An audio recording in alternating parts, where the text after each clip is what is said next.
सुबह के वक़्त टाइम बहुत शॉर्ट और काम बहुत ज़्यादा होते हैं और हम सभी काम बहुत जल्दी में कर रहे होते हैं ताकि बच्चों को स्कूल से देर ना हो या फिर हस्बैंड ऑफिस से लेट ना हो जाएं, जल्दी जल्दी नाश्ता भी बन जाए, सारे काम भी ख़त्म हो जाएं। इसलिए हर मदर और हर होम मेकर का दिल होता है हम कोई ऐसी रूटीन को फॉलो करें जिससे हमारे काम जल्दी से ख़त्म हो जाएं। इसलिए आज की वीडियो में ऐसे टिप्स शेयर करूँगी जिसे फॉलो करके आपके काम झटपट में ख़त्म हो जाएंगे। So let's start the video.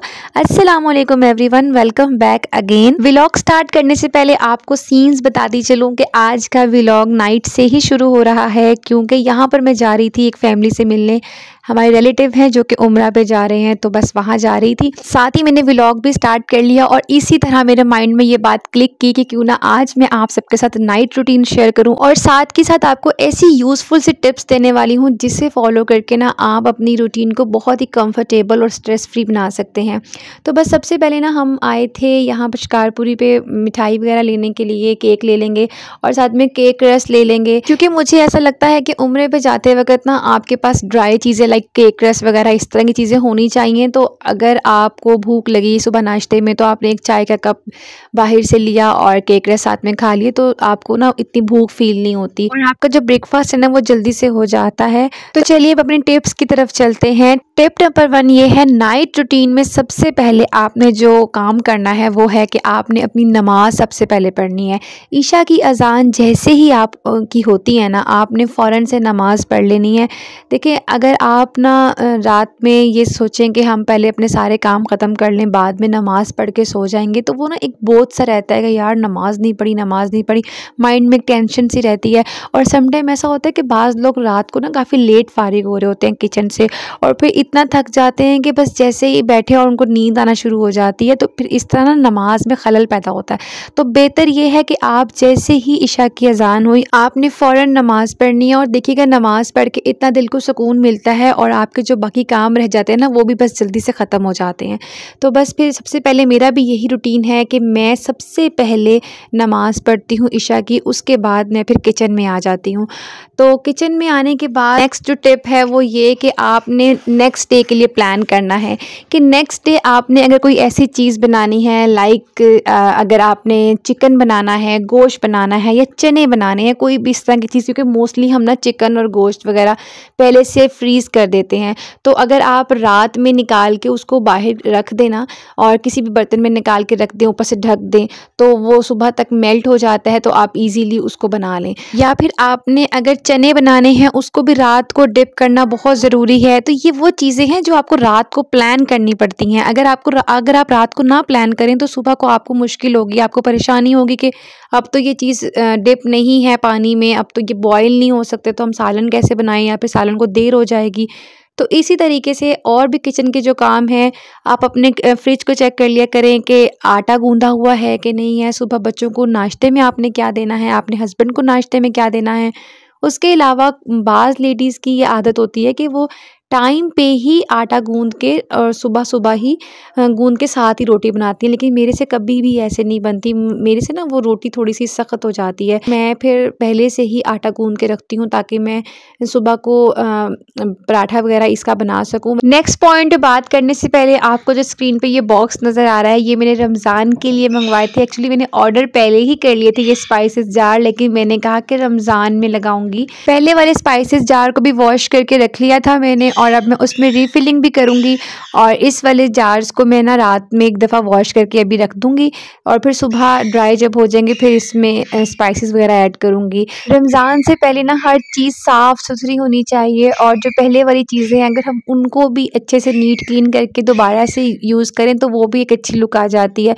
तो बस इसी तरीके से बस कोशिश यही है छोटी छोटी चीज़ें जो सी हैं उनको भी एक दफ़ा दोबारा से साफ़ कर लिया जाए। बाकी हम डीप क्लीनिंग तो रमज़ान से पहले करते ही हैं, लेकिन ना सम टाइम ऐसा होता है कि हम छोटी छोटी चीज़ों को ना इग्नोर कर देते हैं। डीप क्लीनिंग का मकसद ही यही होता है कि एक दफ़ा हम सब चीज़ों को गो थ्रू कर लें, कहीं से कोई भी अगर चीज़ गंदी है तो उसको दोबारा से क्लीन करके अच्छे से साफ़ करके रखें ताकि हमारा किचन जो है वो बहुत ही खूबसूरत लगे। अब हम आते हैं अपने नेक्स्ट टिप की तरफ। टिप नंबर 3 ये है कि रात को सारे काम ख़त्म करने का हरगिज़ ये मतलब नहीं है कि आप लेट नाइट तक किचन में खड़े होकर अपने काम ख़त्म करती रहें।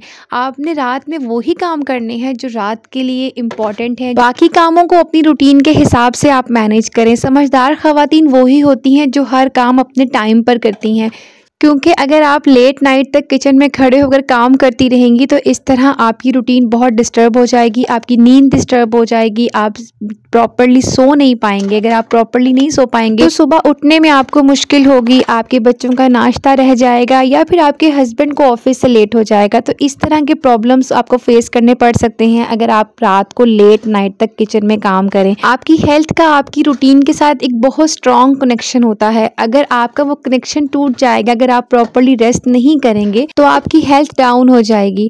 अब आते हैं टिप नंबर 4 की तरफ। टिप नंबर 4 ये है कि आप जैसे ही आप कोई भी किचन में काम कर रही हैं, अगर आप देखें कि आपके सिंक में थोड़े से भी बर्तन पड़े हैं, आप साथ के साथ वॉश कर दें। अगर आपने डिनर से आप फारिग हुई हैं, आप साथ ही अपने बर्तनों को वॉश कर लें। उसके बाद जिस तरह अभी मैंने आटा गूंदा है, उसके जो बर्तन हैं वो भी आप साथ के साथ ही वॉश करके रख दें।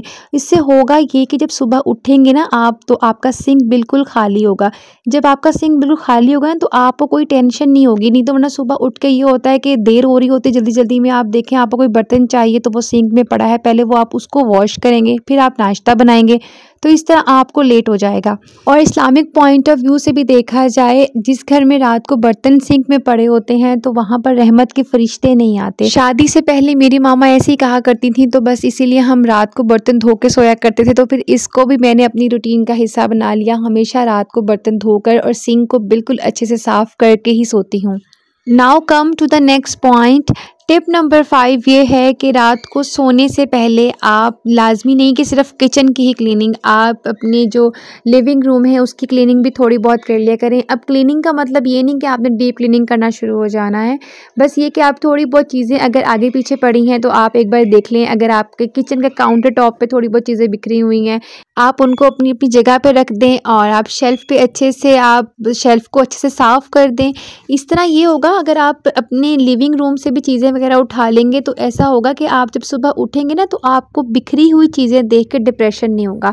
जब आप सुबह उठ के जब हर चीज़ नीट एंड क्लीन देखेंगे ना तो मूड बहुत अच्छा रहेगा और सारे काम जल्दी जल्दी फिनिश भी हो जाएंगे। और लास्ट टिप ये, जब आपके सारे काम फिनिश हो जाएं और आप जब सोने के लिए जा रहे हों तो जो बर्तन आपने वॉश किए हैं ना, जैसा कि हम बर्तन वॉश करके किसी बास्केट में रखते हैं, तो उसके ऊपर आपने लाजमी कपड़े से ढाँप देना है उसको, ताकि बिल्कुल भी उस पर रात को कोई कीड़ा ना आए। वैसे अगर आपका किचन बिल्कुल साफ़ भी है, अगर किचन में कोई कीड़ा वगैरह नहीं है, फिर भी आप बर्तनों को अच्छे से कवर करके ही सोएं, ताकि सुबह उठ के आपने आराम से बर्तन उठाया और इस्तेमाल कर लिया, आपको बर्तन धोने की कोई टेंशन वगैरह नहीं हो। तो बस ये थी मेरी आज की वीडियो। आई होप मैंने सब पॉइंट्स अच्छे से क्लियर किए होंगे। उम्मीद है आपको मेरी वीडियो अच्छी लगी होगी। वीडियो अच्छी लगे तो वीडियो को लाइक करके चैनल को सब्सक्राइब कर लीजिएगा। मिलते हैं अगली वीडियो में, तब तक के लिए अल्लाह हाफिज़।